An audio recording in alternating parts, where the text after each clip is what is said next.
Welcome to The Hobby with Cage, a sports card show that will keep you on your hobby toes. You may like Cage, you may love Cage. Cage may be your worst enemy. Either way, there's going to be some hot takes and hobby updates. You might agree, you might disagree, but one thing's for certain, you will learn something. If you love sports cards, you're in the right place. Welcome to The Hobby with Cage. Well, I mean, there you go. An intro. It's been 1,200 and something episodes. Gotta love it. Hobby with Cage, episode 232, brought to you by Arena Club and Bleecker Trading. How about that intro? Let me know what you think. Should I keep using it? I'm not going to say how I got it, who made it, until we get some comments and we see whether or not you like it. Because if you hate it, I'm not going to pan the guy, but I think it's pretty awesome. I like it. And, you know, if you stick around till the end, maybe there's an outro coming too. Still trying to figure out how you do this. I'm not exactly the most tech savvy person in the world. So, you know, I might hit the outro and it be like halfway through. So I guess we'll see when we get there. But I don't want to take up too much of my 5 minutes, even though I always spend 7 on 5 minutes of hobby talk anyway. But it's just one of those cool things, you know. Somebody messages me and says, "Hey, I've listened to your show so many times. You know, I gotta make it an intro, can I make it an outro?" That's pretty awesome. You know, I had a hobby friend do the same thing for me with a logo. You know, the logo. If you're looking at this on YouTube or, you know, the Hobby with Cage page on Instagram, you see the Hobby with Cage with little, you know, cages and stuff. That was designed by, you know, a hobby friend. Pretty awesome. Pretty cool.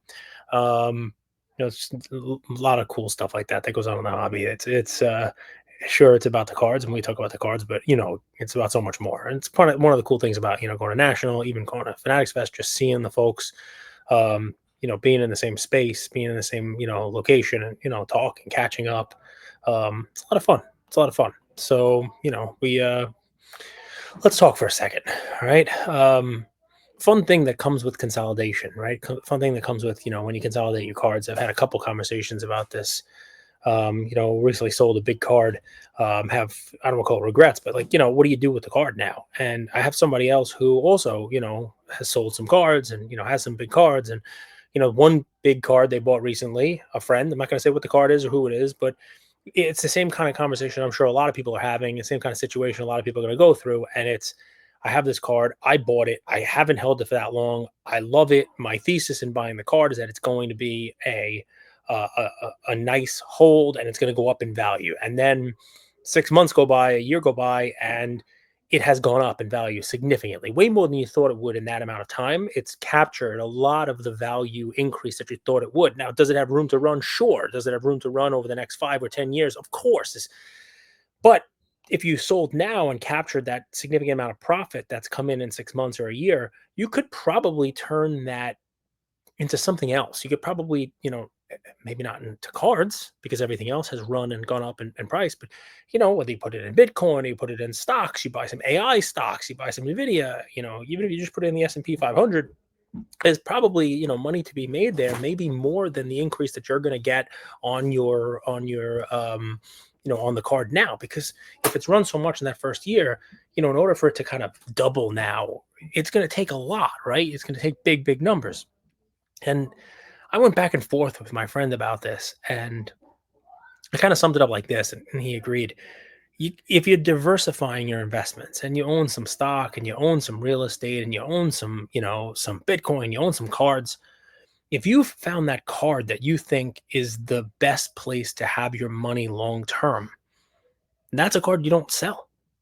That's a card you hang on to. You don't do the analysis of, is this money better off in the stock market? Your analysis becomes, I'm going to have 10% of my funds in cards. And if I sell this card, what in the heck am I going to buy to replace it? Sometimes you can't.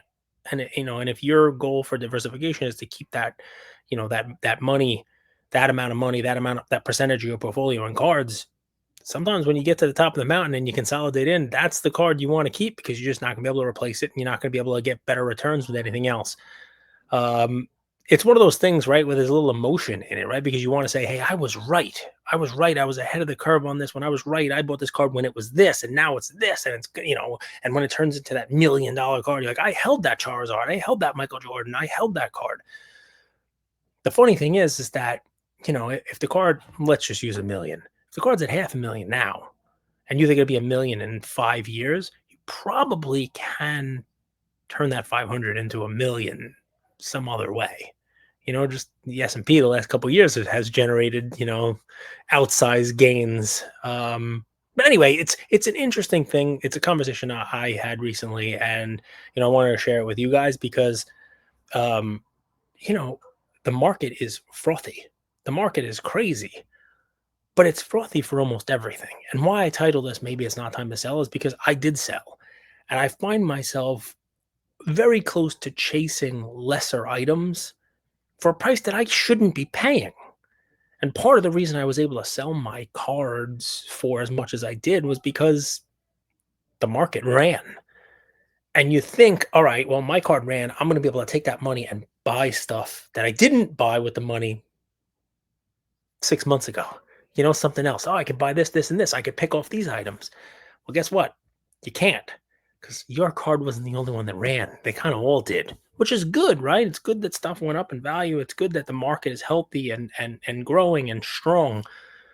But it does mean it's something you have to factor in when you're doing your calculation on, if I sell this, what am I going to get? If I sell this, where am I putting that money? And am I going to be able to get a card that's comparable and kind of fills that void in my PC? I'm finding it's a lot harder to do than I thought. And, I don't regret the sale, but you might. And there's today's fun little hobby talk. Let's see if I can get this to work. Thank you for listening to The Hobby with Cage. There's more great content coming soon, so make sure to hit that like button, tell your neighbor, tell your dentist, tell your mama, and don't forget to follow @CageLawyer on Instagram for more great sports card content. We'll see you next time on The Hobby with Cage. That's it. See you next time.